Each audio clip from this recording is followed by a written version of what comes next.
I used to like Riverdale. I liked the murder mystery tone. I really liked the cringe dialogue, and I even liked the... But about that last one, let's talk about why that was messed up, and why The Last of Us has just given us the antidote to Riverdale. Leave a like during the video if you think it deserves it. I never say that this early, but there is no place I feel comfortable mentioning that in the middle of this video. Shout out to Friendly Space Ninja outlining Roberto's weird and gross writing in their video Riverdale, the biggest anomaly in TV history, because we're going to start there. Personally, I watched season 1 and fell off in season 2. Also true for the other shows I'm about to mention. I was 27 when the show premiered, so seeing schmexy young adults in their mid-20s as they appear to be, pause, found out while writing this script that J.K. Appa was 19 and Lily Reinhart was 20 when the show premiered, so my assumption was wrong at the time, unpause. Being schmexy with each other didn't really faze me. They were within spitting age of me, and sex is fine. Sex can be a fun part of a story. But I'll only touch on 2 sex scenes in this video. Oh god, that sounds like a pun. Pun not intended. One will be later, but we'll start with this. In season 1 of Riverdale, Archie is in a schmexual relationship with a teacher. By the way, I'm saying schmex again and again because I'm uncomfortable. Yep. While already problematic because of power dynamics, see Happy Death Day for a relatively healthier example. I say relatively because while still toxic and bad, the student in the relationship is in college. Oh yeah, did I mention these students we're seeing having schmex scenes? They're in high school. Archie, the character at the time of this schmexual relationship with a teacher, canonically 15. My parents never gave me the sex talk. Okay. So why don't you give me the sex talk? I feel uncomfortable right now. Oh. Why do you want to know the sex talk from a 15-year-old boy? That's pretty weird. Now, we can't say why the show's creator, Roberto, wanted to see a 15-year-old boy have a highly schmexualized and glorified and highly inappropriate relationship with an older female teacher, but I will say for myself, there will always be an immature part of myself that wished I had been in a similar situation when I was in school. But thankfully, that part of me has shriveled up and is far outnumbered in the pie chart of my personality by what I can only describe as a "oh my fucking god, you fucking child rapist creep" reaction. True story, I was almost Archie. But I'll get to that in a second after this other true story. About a year or so after I fell off Riverdale, I saw a conversation on Facebook between 2 women my age. One my friend, another her friend. They were discussing an instance of a grown man preying on young underage women. I think in this case, the girl was 13. The strange thing was, while both were unequivocally stating correctly that the girl was preyed upon and a victim of statutory rape, both women my age talked about how they had been in the same situation when they were younger. But according to them, their situation was different. It was good for them. Nothing I could say could convince them of the truth. They too were preyed upon and victims of statutory rape. And I get it. When we see something wrong in someone else's situation, it's a lot easier to see things rationally.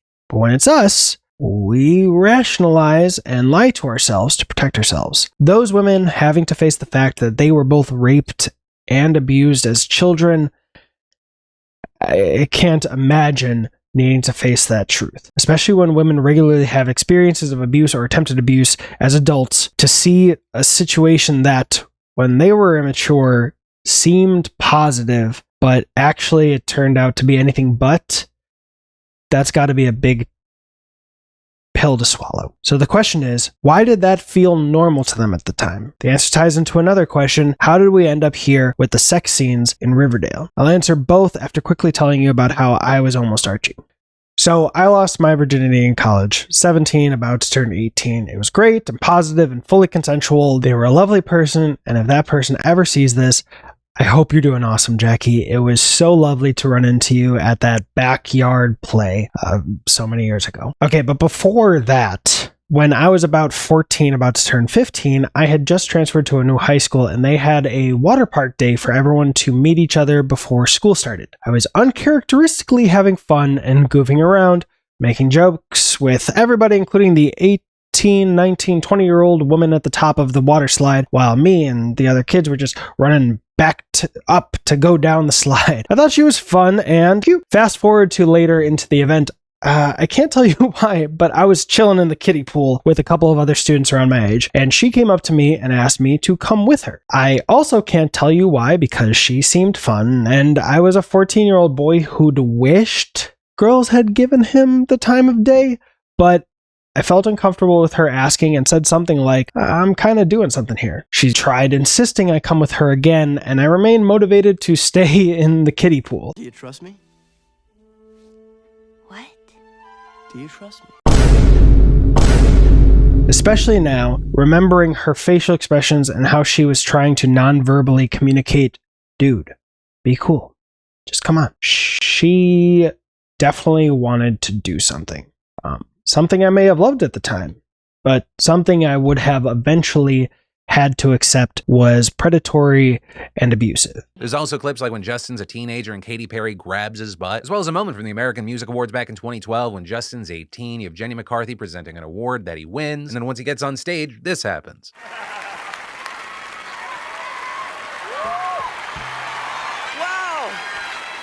I feel violated right now. And even though that little immature part of me had wished I'd gone with her, even just by the next day, I am overwhelmingly happy that I did not. Now, why do I think that small part of me wishes I had gone with her? Why do I think those two adult women thought their abuse was normal when they were younger? And why do I think we've gotten to this point where we've got basically softcore porn with underage characters on television? Well, I think it's because of The OC and Gossip Girl. And probably a dozen other shows I didn't watch, but these are the ones I did when I was younger. The OC actually came out about a year before that pool incident I mentioned, and Gossip Girl came out a couple weeks after I lost my virginity. Weird timing now that I'm putting this all together, but whatever. Now, both shows, like Riverdale, had young characters played by beautiful older actors and actresses, and both shows had those characters get into schmexual situations with each other. Even Desperate Housewives, another show I watched for a season and a half, eventually had an underage character, played by an older actor, get into a situation like Archie's. I mention these examples for two reasons. First, each show seemed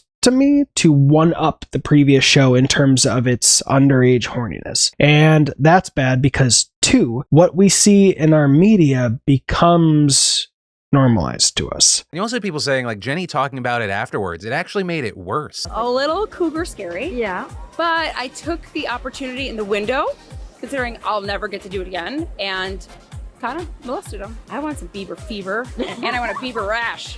I want it all. It'd be like cougar rash. If you grew up watching this happen, is it something that was fucked up and you recognized it, or at the time was it so normalized by everyone, did it just kind of pass by? In making this video, I actually remembered that when I was in daycare, less than 10 years old, I don't know what the event was, but my mom sent me in a tiny little suit the whole day, and at one point, one of the caretakers, who was like a middle-aged, like 40-something-year-old woman, she kissed me. I think she was behind me, and she leaned down. Didn't tell my mom. Knowing her at the time, especially, she would not have believed me. But I forgot that. I blocked that out, and it's just really fucking aggravating me that apparently there's no setting where underage kids can actually be 100% safe all the time. So just including this here to say, believe your kids. And what the fuck was that woman thinking? What was going through her mind? What we're seeing most times, I'm about to highlight one exceptionally weird exception in Gossip Girl. I'm supposed to say especially weird exception, but whatever. Are legal adults having schmeck scenes or implied schmeck scenes, but what we're internalizing is seeing underage characters having schmeck scenes. And when we internalize that and think it's okay while watching, it ends up feeling less taboo when the same thing happens in real life. When someone who is the age of the actors wants to have schmecks with someone the age of the character, the line can seem more blurred than it should be to the person involved, or the younger person.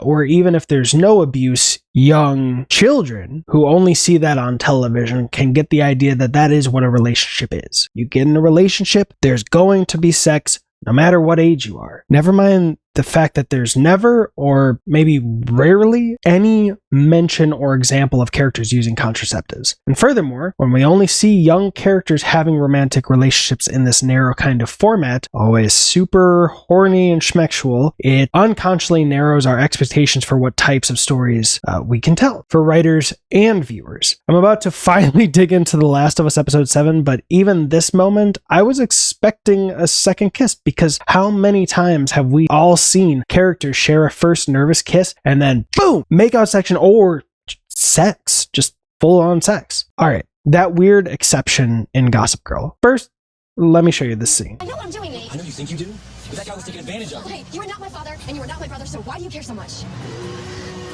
Because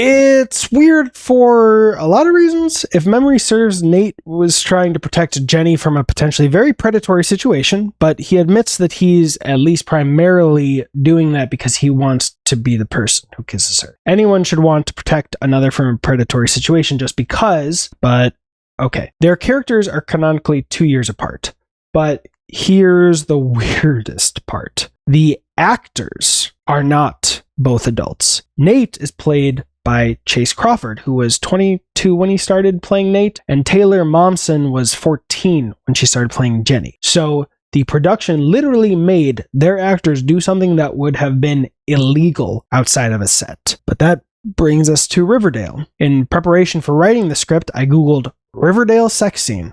Wish I had used an incognito window for that one.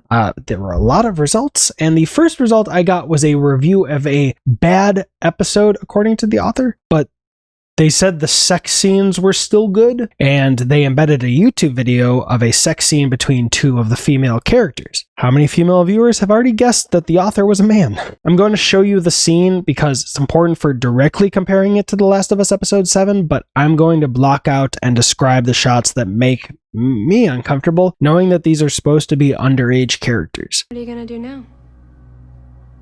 Cuff me?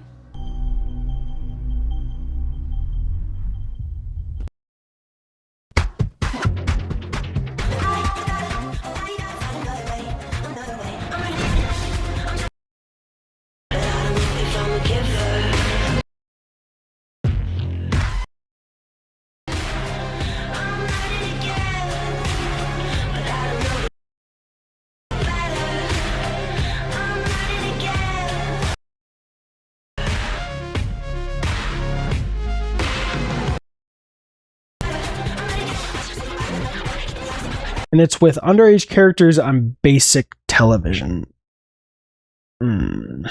Now, my gosh, we've come a long way for this, but I hope it's been worth it, or that it will be worth it once we... Okay, let's just go. Let's walk through the relevant moments in The Last of Us episode 7, starting with this shot.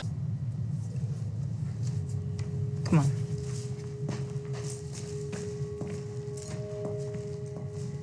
When I saw this shot linger on Ellie holding Riley's hand, internally I went, why are we lingering on this? Oh, I think Ellie has a crush. Now, I did not say that to the person I was watching it with because, you know, it was a single shot. And frankly, I was afraid I was being a creepy old man. And I am determined to never let that happen. Get away, toxic patriarchy. Okay, I thought that would be funnier when I wrote it. I don't know. But as we got more shots, more lingering looks, more moments of, oh, our faces are very close, but I am nervous, so I'm going to ruin the moment, per se, I knew what we were being told non-verbally by the team working on this episode. And once I had a second indication, besides that lingering hand shot, I expressed it, and we both were hopeful for Ellie and Riley. They were on a cruise in our mind because we were shipping them. When they finally kissed, it was so great. We were so fucking happy for them. It was mutual, it was consensual, and it was lovely, innocent, and pure. And after the episode was over, I knew I wanted to make this video because I think it was literally the first time I'd ever seen a romance story between two young characters on television, and two young female characters. I mean, remember that Riverdale clip that happened like 2 seconds ago? That wasn't super over-sexualized. over-schmexualized. And I thought, why? Why was it The Last of Us? A show that can get so dark and hopeless and brutal. Episodes 5 and 8 come freshly to mind, that was able to give us a young romance story that was more honest and less grossly sexualized than all the other TV shows I've mentioned. It's so rare as far as I've experienced. I just didn't expect it. And I hope future writers, directors, showrunners, creators take note, because whether it's the Riverdale formula to young romance or it's the cliche of the leading white man who always needs to get the girl, by the end of the movie, it unconsciously narrows our ideas for what's possible. When I left an advanced screening to Kingsman: The Golden Circle, I was bummed that Roxy had died, but I tried rationalizing it to the girl I was dating as, well, I guess since she wasn't the love interest in Kingsman 1, it was harder to find out what her story could be for 2, which was a real and very dumb and stupid, narrow-minded conclusion for me to come to. And I'm not trying to throw my girlfriend under the bus at the time, but she fully agreed. We had a lot of internalized, misogyny in terms of the storytelling and what our expectations could be. That's off script. All right. Hashtag bring back Roxy. I have a pitch. She deserves better. What we need in all aspects of our stories is more variety, so we don't unintentionally pigeonhole ourselves in terms of what we think is possible. The Last of Us did that, and I can't wait for what show will do it next. Also separate, but holy crap, because Ellie had to kill, as far as she knew at the time, the love of her life, which just fuck. Thank you to my patrons, and leave a like. There was, like I said, nowhere in this video I was comfortable inserting a like button joke. I think you can understand why.